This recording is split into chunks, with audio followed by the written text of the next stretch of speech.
అప్పులు చేసాం కానీ తీర్చే మార్గం తెలియట్లేదు. ఇద్దాం అనుకుంటున్నాము కానీ నలుగురు పని చేస్తున్నా కానీ రూపాయి మిలగట్లేదు. కానీ అప్పులైపోతున్నాం. వాళ్ళొచ్చి డోర్ల మీద పడి ఎంతగానో గొడవ చేస్తున్నారు ఇంటి మీద పడి. అయినా భయమేస్తుంది. ఎలా కట్టాలో తెలియట్లేదు. మన దగ్గర ఏమీ లేదు అని అనుకుంటున్నావా? ఆయన నీకు సహాయం చేయుచున్నాడు.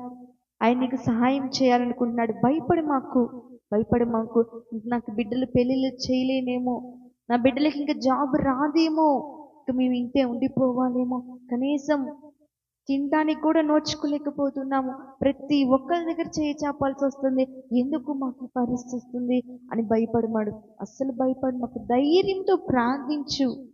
ఆయన నీకు సహాయం చేయుచున్నాడు. ఈ రోజున మనుషుల సహాయం వ్యర్థమేనండి. ఆ మనిషి దగ్గర సహాయం చేస్తారని వెళ్తున్నావేమో, భయపడు మాకు. వాళ్ళు ఎవ్వరు నీకు సహాయం చేయకపోవచ్చు, కానీ నా దేవుడు